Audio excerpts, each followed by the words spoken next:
Slovensko má skutočne málo vídanú šancu vidieť na vlastné oči na svojom území beh na 100 metrov pod magickou 10-sekundovou hranicou. Na štarte totiž bude aj Ronnie Baker. Američan má osobný rekord 9,83. 25 krát v kariére sa dostal pod 10 sekúnd a pred 4 dňami zbehol na domácom šampionáte čas 9,92. Ale naši priaznivci sa samozrejme tešia aj na našich atlétov a tí majú formu ako hrom.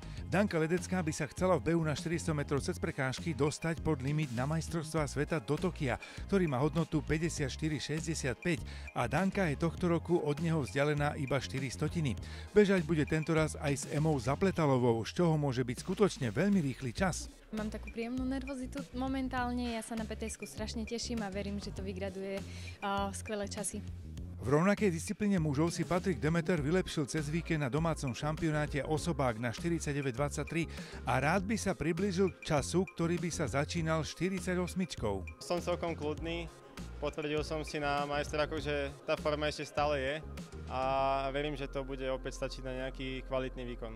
Aj tu uvidíme snad dramatický slovenský súboj, keďže sa na štart postaví aj Matej Baluch a ten v sobotu dobehol kúsok za Patrikom v osobnom rekorde 49,37.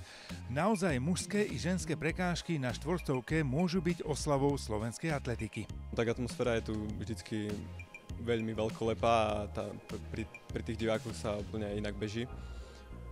Forma stúpa, vidno to aj na tých posledných pretekoch a tak verím, že ten najlepší výkon zabehnem práve na PTS-ke. Meeting PTS sa v Banskej Bystrici začína v predprograme o 16.